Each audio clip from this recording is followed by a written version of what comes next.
Hey guys, it's Ben, coach of the Baltimore Oriolus, here with GPC Week 2. We're taking on Josh, coach of the Texas Turtwigs. His team consists of Mega Mawile, Salamence, Shaman, Arcanine, Slowking, Piloswine, Alolan Ninetales, Garbodor, Excelgor, Spiritomb, and Manectric. He has Garbodor and Excelgor, which are both Spike Stackers, and he has a Piloswine, which can safely set Stealth Rock, so that's no bueno for my team with very little hazard removal. Like, I've got, what, a Rotom and a Tornadus, that's it. He's also got a Mega Mawile, which is terrifying, and kind of funny considering he was the 11th pick in the draft. But let's just take a peek at our team. First up, we have a Kyurem Black with a very bizarre EV spread. Obviously, max special attack to take advantage of Earth Power and Ice Beam, get insane damage off there. Earth Power, I think, is a 50-50 to the one-shot Mega Mawile, assuming it's max HP. 12 in speed, because I really don't need much. His fastest poke, he does have something at 95, but that's Arcanine. He could totally run that defensively, which would run like no speed investment anyway, so I'm not gonna run max speed Kyurem just in case he runs max speed Arcanine. That's stupid. His next fastest Pokemon is Garbodor, so we really don't have to run any speed investment. So we're just gonna have a little bit there. Although, being the genius that I am, I might want to make sure I outspeed Jolly Mega Mawile. I'll check that in a minute. Fusion Bolt also 2-hit KOs, fully physically defensive Walk and Berry Slowking. With that 80 investment, and with the HP and defense, that just seemed like the best. That just seemed like the most optimal spread. I ran some calcs, looked at some numbers. And that just seems like the most optimal investment there. And the 4 in special defense is just for the meme, so I can have investment in every single spread, in every single stat. I'm good at English. Next up, we have AV Jirachi, which should never be a thing, but I'm gonna make it a thing this week. I would run specially defensive with like Wish and Protect, but I also need damage output. And I need the move slots, so like I need Ice Punch for the Salamence, I need Iron Head and Zen Headbutt because it's a friggin' Jirachi. I need U-Turn for Momentum. And that just seems like the best spread. This thing is my best switch into Alolan Ninetales. It can eat a hit, then easily U-Turn out because he wouldn't stay in fearing the Iron Head because he doesn't know how I play. And I can really switch into any special attacker because of my special defense investment. Next up, we have Mega Diancie. This thing is a monster. +1 Earth Power, one-shots, max HP Mega Mawile. I don't know why I have Diamond Storm on there. I mean, it's just a good move on Mega Diancie. And we're Naive instead of Hasty because, like, he has Ice Shard Piloswine. He has Extreme Speed Arcanine. He has, Sucker Punch Spiritomb. Sucker Punch Mawile. He has a lot of things that have physical priority. Obviously, they aren't going to do a lot to Diancie, the moves I just mentioned. But, I mean, it can't hurt to run Naive. I mean, it hurts. It literally hurts, but I just feel like Naive is the better nature to run, even though I'm running Calm Mind. Next up, we have Tornadus. I had to be very aggressive with this EV spread because I need Modest to one-shot Piloswine with All-Out Pummeling.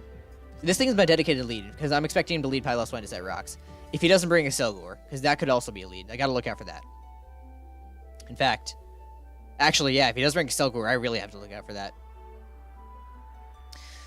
I have this thing trained to outspeed a Manectric and a Ninetales, trained to outspeed a Jirachi, with a couple extra points in there just in case.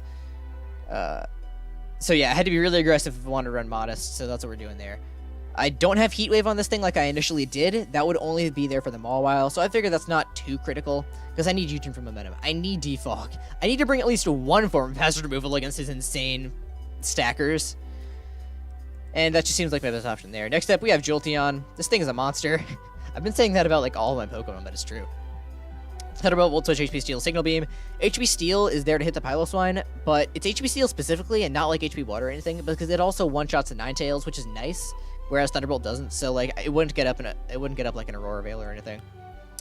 And we can even run Modest, so that's sweet. Signal Beam is there for the Shaman. I wanted to run something like Synchro Noise or HP Ground to hit the Manectric, but I mean, is he even gonna bring it? And is it that critical? Signal Beam's still at 2 KOs since a Modest Life Orb, so it's not really a big deal. And lastly, we have a Alomomola. This thing is very specially defensive. This thing, it was supposed to live a Specs Manectrix Volt Switch after Rocks, then Mirror Coat it back, but I had to take some points out of HP and put it in speed for like the Mega Mawile and Piloswine in case either one of them wants to speed creep me. So now a max roll on a Specs Manectrix Volt Switch will kill us after Rock, so let's just hope that doesn't happen. But also we have lefties, so it shouldn't be a big deal. We're running Special with Scald and Ice Beam. That's so like, you know, Mawile and Salamence can't set up in my face. Mirror Coat, again, for Manectrix, just hope he doesn't go into Spiritomb. And a Wish for team support. So that's the team. There's not much more to say, so I'll see you guys during the battle. Alright, we're back. Let's challenge Josh to a Draft League game. I'm recording, right? Good. You always gotta check on that.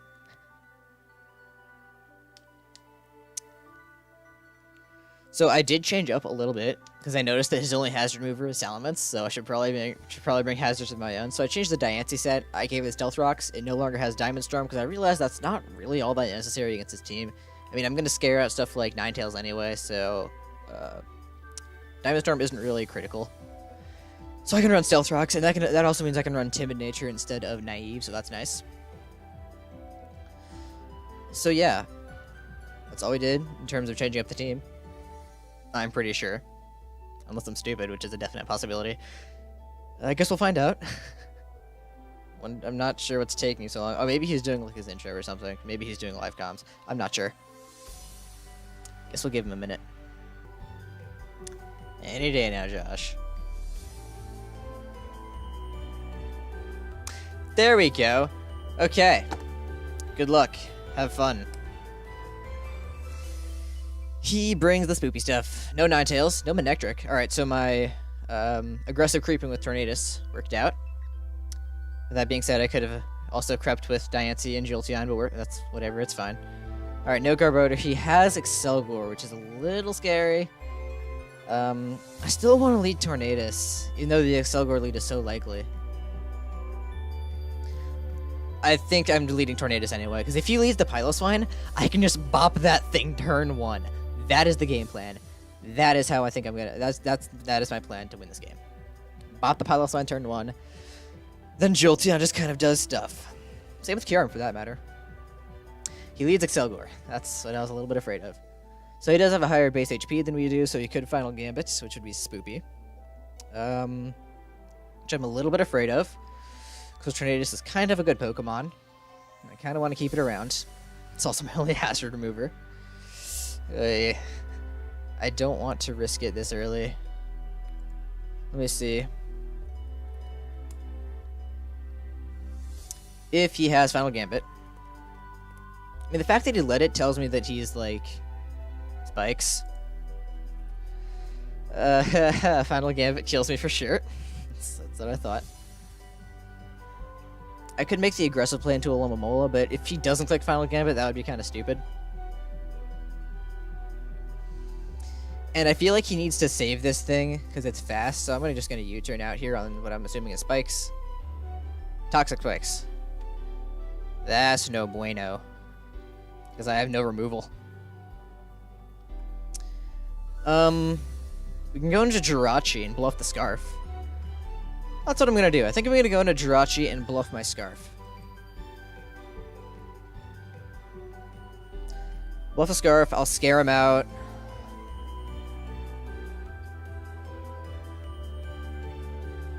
So now I think he goes into either Arcanine or...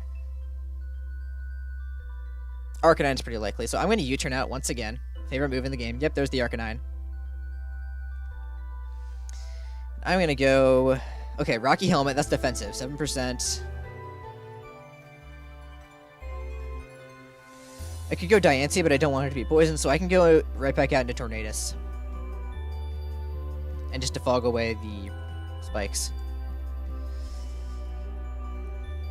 Arcanine. We know it's defensive. He's not going to be doing all that much. That's a lie. He's going to be doing a lot. But we can just defog away the Spike. And then cool stuff happens. Everything is broken. Okay, this is awkward, but we're back. So, my computer decided to spontaneously combust at the end of the live recording, and by the end I mean, you know, just after the second turn of the game. So I'm gonna have to post-con the rest, which is sad, because I like live com in my games, but I don't really have a choice this time. So, what's happened so far? I don't remember. Right, he set up Toxic Spikes, then I U-turned out into Jirachi. Then I U-turned out and right back out into Tornadus. Right, because I wanted the Toxic Spikes off the field, because I don't have a Poison type, because I'm smart. Alright, so... trying to remember what happened. Okay, yeah. So he sent in the Piloswine here, and I'm just gonna try to bop it with all-out pummeling right now. And he reveals that he is fully specially defensive, as he ate that up like a champion. And he sets rocks. So here, I'm gonna go for the Focus Blast, because that's 93% accurate, and we still miss. So, that was weird. So we go back out into Jirachi here on the Ice Shard, because I don't want Tornadus taking too much damage. And also, had I stayed in with Tornadus there, and just gone for the Defog, or no, just gone for like a Focus Blast or something to kill it, Mawile could come in for free and just start really pressuring my team. So I went back into Jirachi to eat up the Ice Shard, take 2 damage. And here, do I U-turn out? I think I U-turn back out on the Arcanine. Yeah, and that's what I'm starting to realize, the Rocky Helmet damage is starting to get a little scary. So I'm going to go back out into Tornadus. I don't want these rocks on the field. And, I thought he was defensive. He's not. Yikes, so he killed us there. So we go into Diancie. We're going to try to set up a Calm Mind. But I'm a genius. Because I was calculating it, and 2 Moonblasts would kill... Two Moonblasts would kill Shaman, I'm pretty sure. I'm not sure, I might... I think that was the case, though. So I just set up a Calm Mind, thinking he wouldn't go hard Shaman, but he went hard Shaman. So now I've got to switch out. And also, it's kind of bad that I didn't Mega Evolve there. Like, I thought that was going to be my best option, just so I could, you know, set up and take not as much damage prior to Mega Evolution. But it would also give me a Magic Bouncer, which you'll see later would come in handy. I just feel like I played with Diancie pretty badly for the whole game. Anyway, he goes for the Gig Drain there. We take 2 damage. We're going to pull the double into Alomomola on the Arcanine and threaten him out there. And we're going to set up a Wish. So now, Shaman does not kill Jirachi with Earth Power. It does a grand total of 2 damage. So we go into that, and we get a lot of health back. Sweet. So now he just goes right back out into Arcanine. I have no reason not to U-turn except for that extra little bit of damage. That's not fun. So now we go into Kyurem Black and just start pressuring things. I'm going to Ice Beam on what I thought was going to be Salamence, but he goes into Piloswine just to sack it off. That was a good play. That means the Jolteon just gets free Volt Switch now, but he goes into a Selgor. He sets up a layer of Toxic Spikes. That's not fun. And we are going to Ice Beam him in the face, and he's gone. Now he goes into Salamence. I figured I may as well sack this thing, sack Kyurem. While I could have gone into Diancie or Jirachi, I didn't want him setting up a Dragon Dance, because so many people just try to set up in the face of Kyurem, thinking I'm going to try to preserve it. Guys, don't set up in the face of Kyurem. See, Josh did a smart here. So now, this is where things get really sketchy. He's at +1. And what I'm thinking is that Diancie basically wins this game, because it kills Mawile, it kills Salamence, it kills Arcanine, it just needs Shaman to get chipped down a little bit, and it wins the game. He was Roseli Berry. And Diancie dies to the Earthquake. That really caught me off guard, and that just shook me. That is when I realized I have to play immaculately if I want to win this game, and there's just no way. So we're going to go into Jolteon here, see what we can do. He feels to switch into Shaman, that makes sense, so I do go for the Volt Switch. Could have gone for Signal Beam, but I decided against it because I didn't want him to stay in. And also, in March Madness this year, I clicked Signal Beam in front of the Salamence, and it didn't pay off. Let's not talk about that. So we're going to go back out into Jirachi as he goes back out in Arcanine. Do I U-turn out or do I double? Oh, I just go for the Zen Headbutt, right, and I get a crit. Right. And at this point I said in chat, I'm sorry about that. He said, no, you're not. So I said, yeah, you're right, I'm not. So now I go right back out into Alomomola on the Flare Blitz, and Arcanine is going to die to Recoil. And here he gets the free switch into Shaman. So, oh no, wait, he went Mawile here. So, Mawile is base 50 speed. Alomomola is base 65. He crept Mawile to outspeed a non-invested Alomomola. This is why we run 16 speed EVs. We go for the Scald, then we don't get the Baron, and he sets up the sub. And now Scald isn't going to break the sub. So it's really looking like Mawile just wins the game from here on out. I did some calcs, and Jolteon and Jirachi can live Sucker Punches, but they just hang on by a sliver. But I mean, Jolteon dies to Poison and Life Orb Recoil. Jirachi doesn't have any form of sustain. I would need a miracle to hold this one back. If I had gotten that burn there on the Mawile, though, I think I could have won the game. Because if that was essentially at -2, if I had broken the sub, Jolteon would kind of clean up, because it would be able to eat the Sucker Punch up pretty well. Well, not pretty well, but I would live with, like, I don't know, 40, 50-ish%. Then with Life Orb Recoil, take it down to like, I don't know, maybe 35 or so. Then Poison chipping down a bit more. But I have Signal Beam for the Shaman. I have Thunderbolt, which would do a lot to Salamence.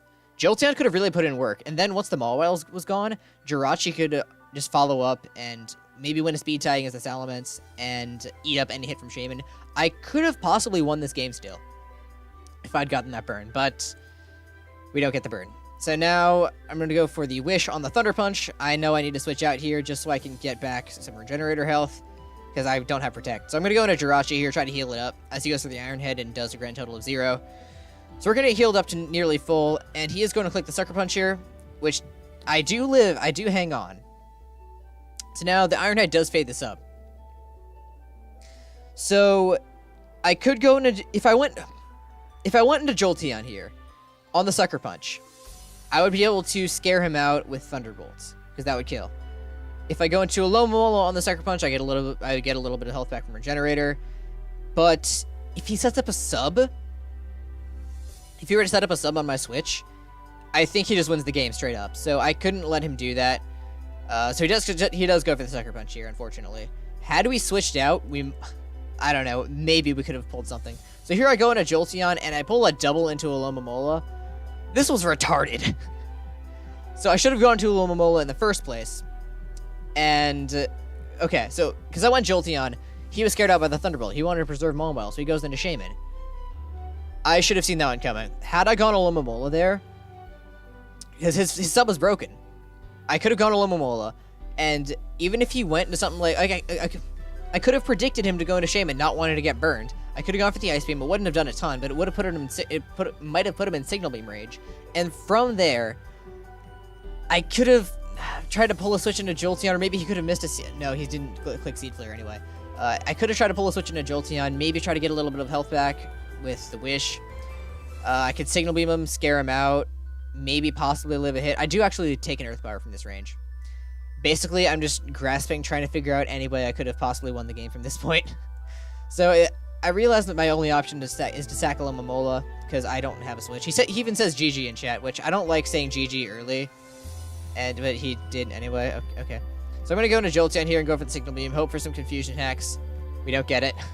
He goes for the Earth Power, and at this point, it's not even possible for me to come back since I have no sustain. So I'm going to go for the Thunderbolt, just in case he tries to go into Mawile. And we do get the Para, which is fun, but he doesn't get full parried or anything. He just goes for the Giga Drain. So that's game. We do lose 3-0 to Josh, which makes me sad because I thought that was a really solid team. And Diancie, I just played with that thing so sloppily. Like, it just cleaned up from that point. But Roseli Berries Salamence didn't even occur to me. The right play there would have been to pull a double, because he's not just going to let Salamence go down to the Moonblast. The right play there would have been for me to double into something that could deal with Mawile or Arcanine. You know, something that can actually switch in. And at that point of the game, I don't remember what I still had left, but... did I have Kyurem at that point? No, I just sacked it. And I didn't have Tornadus either. I had Jirachi, but that gets body bagged by Arcanine.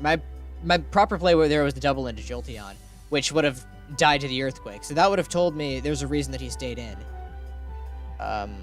So actually, now that I think about that, that might have just screwed me over even harder. Alright, never mind. Even so, I felt like I just played that game pretty sloppily. That was kind of ugly. Now we have fallen to 1-1. We're still +2, which is nice. Should have been +3 had I protected with Alomomola on that last turn against Melantosh. But yeah. So unfortunately, we are no longer undefeated. I know it's week 2. That's not much to say that I won week 1, but it makes me sad. Anyway, I'll see you guys week 3 when we take on Troy. See you then.